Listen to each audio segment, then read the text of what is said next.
2022-এর ট্রিপের সঙ্গে এবারের না অনেক পার্থক্য দেখতে পাচ্ছি, ফিল করতে পারছি। এই যে ডটেড লাইনগুলো, এগুলো দিয়ে একটা লেন থেকে আরেকটা লেনে চলে যাওয়াটা পারমিটেড।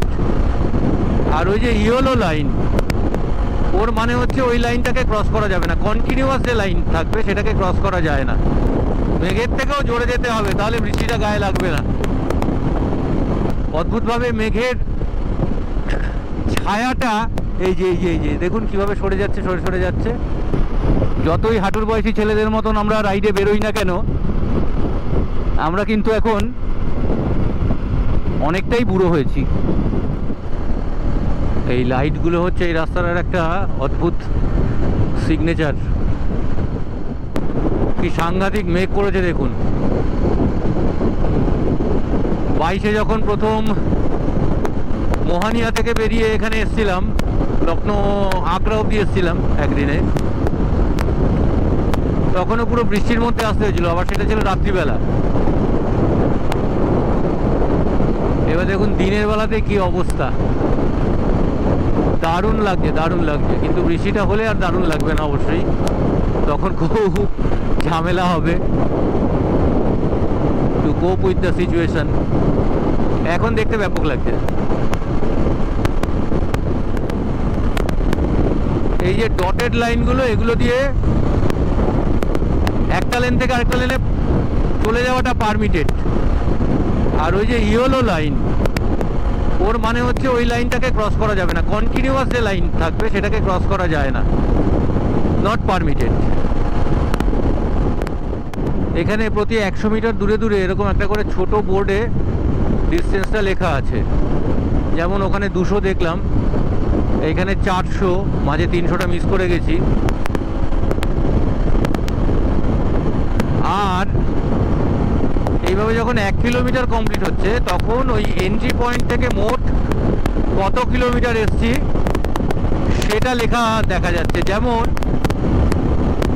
এই যে 900, এই 1 কিলোমিটার কমপ্লিট হলো, দেখুন এই যে কিলোমিটার 13 লেখা। অর্থাৎ যেখান থেকে আমরা উঠেছি এই এক্সপ্রেসওয়ে থেকে, সেখান থেকে মোট 13 কিলোমিটার আসলাম। আর পূর্বাঞ্চল এক্সপ্রেসওয়েতে ব্যাপারটা ঠিক উল্টো, কত কিলোমিটার রিমেইনিং সেটা দেখায়।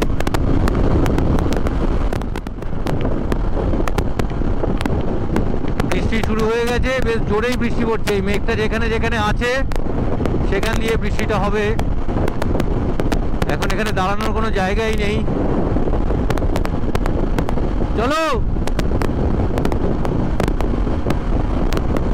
এই তো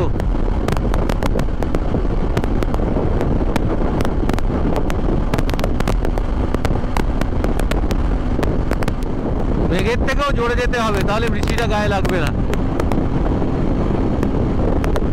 সেই চেষ্টাই করছি, প্রায় কাটিয়ে এসছি মেঘটাকে।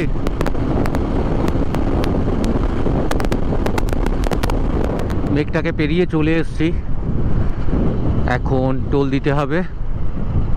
তবে আগের বার যেমন আমরা কোনটায় যাব, লাইট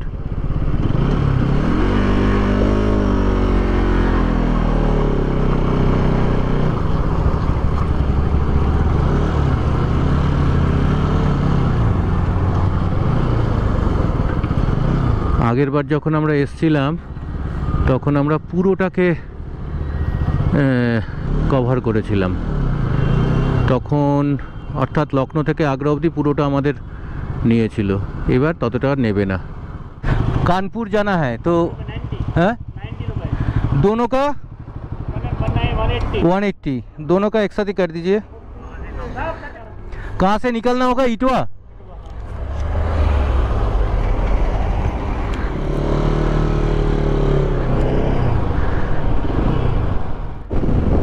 টোল দিয়ে পেরিয়ে এসছি আমরা। লখনৌ অবধি যাবো না এটাতে বলেছিলাম, আমরা ইটোয়ার কাছ থেকে বেরিয়ে যাব। বেরিয়ে গিয়ে কানপুর হয়ে জিটি রোড ধরেই যাব। সেজন্য এবার আমাদের টোল লাগলো 90 রুপিস এক একটা বাইকে, অর্থাৎ দুটো বাইকের জন্য 180 টাকা, 90 করে 180 টাকা। আর যমুনা এক্সপ্রেসওয়েতেও আমাদের পুরো টোল লাগেনি, আমাদের ওখানে লেগেছে 70 করে 140 টাকা, এক একটা বাইকে 70 টাকা করে। মেঘ কাটেনি, কিন্তু বৃষ্টিটা থেমেছে। অদ্ভুতভাবে মেঘের ছায়াটা এই যে দেখুন কিভাবে সরে যাচ্ছে, সরে যাচ্ছে। মেঘের ছায়া পড়ছে রাস্তার উপরে, সেটা দ্রুত সরে যাচ্ছে মনে হচ্ছে। ব্যাপক লাগছে ব্যাপারটা দেখতে। এই যে ঢুকে পড়লাম ছায়ার মধ্যে। এই যে ছায়াটা এগিয়ে আসছে, এই বেরিয়ে গেলাম ছায়া থেকে। এই যে বাপি যাচ্ছে পাশের লেনে।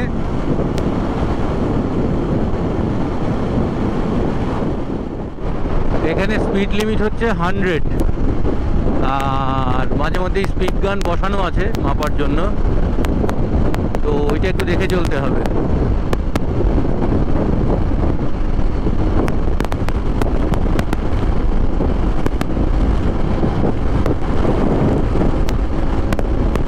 লখনৌ আগ্রা এক্সপ্রেসওয়ে এবং যমুনা এক্সপ্রেসওয়ে দিয়ে দিনের বেলা এবং রাতের বেলা দুবার করে যাওয়ার অভিজ্ঞতা আমার 2022-এ, এর আগে 2022-এ।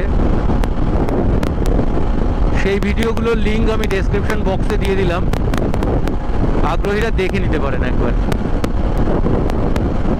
এখানে কিছু ড্রোন শটও আছে এই রাস্তা দুটোর, এটা এবার আর নিচ্ছি না।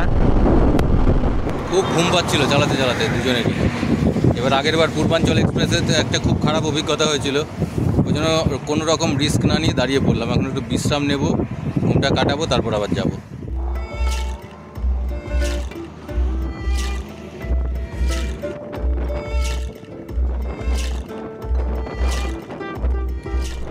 বড্ড ঘুম পাচ্ছিল, ওই জন্য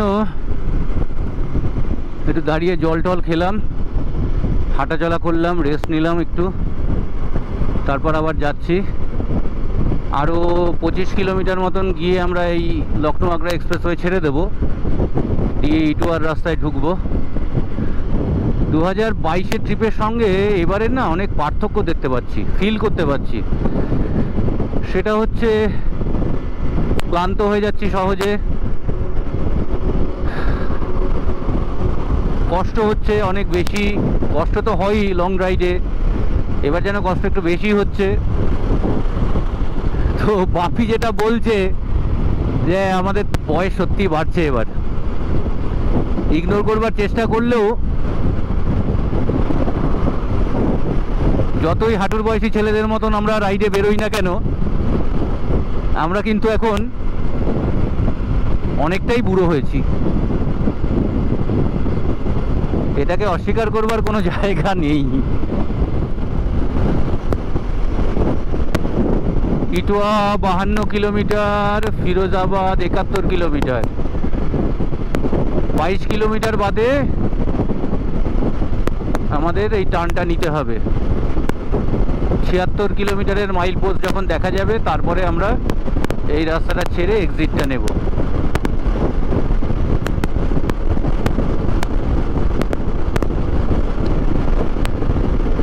আজকে টার্গেট করেছিলাম প্রয়াগরাজ অবধি যাব, এলাহাবাদ, কিন্তু সম্ভবত সেটা পারবো না। হয়তো কানপুর বা কানপুর ছাড়িয়ে আর একটু কোথাও এগিয়ে গিয়ে রাস্তার ধারে কোথাও একটা ভালো ঠিকঠাক জায়গা পেলে আমরা থেকে যাব।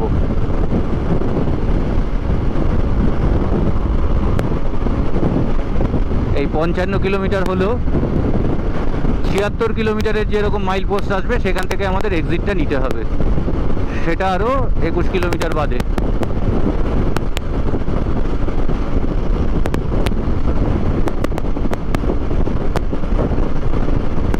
প্রচণ্ড হাওয়া দিচ্ছে, এটা একটা চাপ।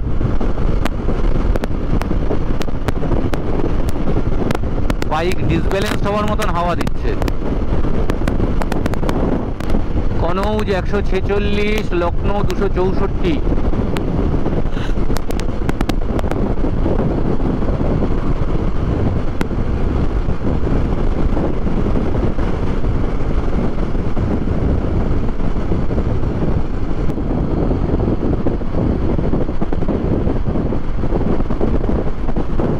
বাদিকে ফিরোজাবাদ, সোজা ইটোয়া 77 কিলোমিটারে। 76 কিলোমিটারের মাইল পোস্টে হচ্ছে ফিরোজাবাদের এক্সিট, 77 কিলোমিটারের মাইল পোস্টে হচ্ছে ইটোয়ার এক্সিট।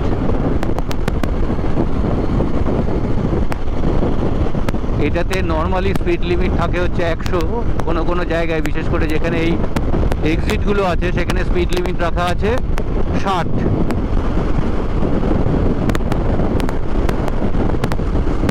এই 75 কিলোমিটারের মাইল পোস্ট গেল।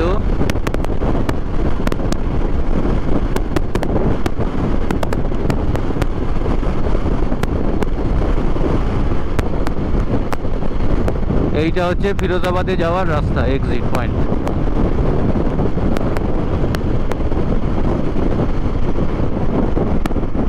সামনে 77 কিলোমিটারের মাইল পোস্ট আসছে, সেইটা দিয়ে ইটোয়ার জন্য বেরিয়ে যেতে হবে। এই যে এসে গেছে সেটা। আমরা লখনৌ আগ্রা এক্সপ্রেসওয়েকে এবারের মতন বিদায় জানাচ্ছি, হয়তো বাইক নিয়ে আসার ক্ষেত্রেও বিদায়ই জানাচ্ছি। এই যে এখানে আবার স্পিড লিমিট 40। হ্যাঁ, আর হয়তো বাপি কি বলছো? হ্যাঁ, বাইক নিয়ে আর হয়তো আমরা এই রুটে আসবো না।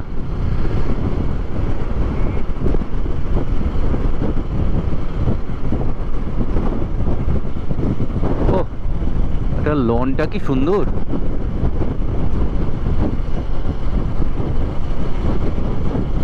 কে জানে এটা অফিস টফিস হবে কোনো।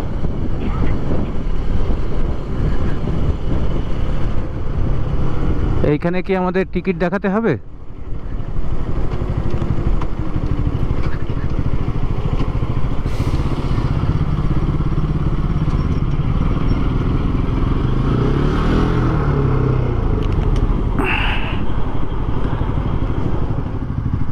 আবার সেই গানের সমস্যা, এর আগেও একবার হয়েছিল। হ্যালো,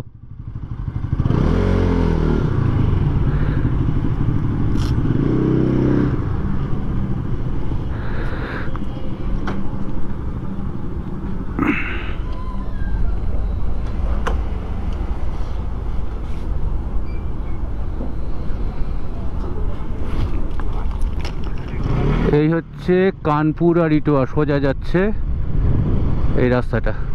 চলো, ম্যাপ আমার কাছে তো খোলা নেই।